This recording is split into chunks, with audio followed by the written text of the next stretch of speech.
और बीजेपी के वरिष्ठ नेता शहनवाज हुसैन का बयान सामने आया है। एम्स दरभंगा के शिलान्यास कार्यक्रम में पीएम मोदी के शामिल होने पर कहा कि बिहार की जनता पलके बिछाकर इंतजार कर रही है। पूरे नॉर्थ बिहार के लिए पीएम मोदी ने तोहफा दिया है। बिहार को दूसरा एम्स मिलने से पूरे बिहार में खुशी की लहर है।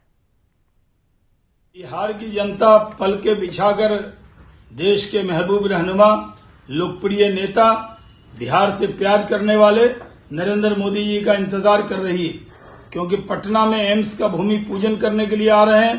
पूरे बिहार में खुशी की लहर है। जिस तरह से एम्स दरभंगा में बन रहा है, पूरा दरभंगा कमिश्नरी, पूरा कोसी पूर्णिया कमिश्नरी और पूरे नॉर्थ बिहार के लिए नरेंद्र मोदी जी का ये बहुत बड़ा तोहफा है। और इसका भूमि पूजन कल होगा, जिसके अंदर नीतीश कुमार जी भी मौजूद रहेंगे।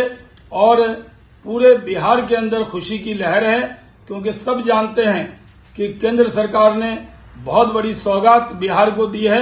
नरेंद्र मोदी जी बिहार से प्यार करते हैं। इसका प्रतीक है कि दरभंगा में एम्स बनने जा रहा है और इससे पूरे बिहार के अंदर बहुत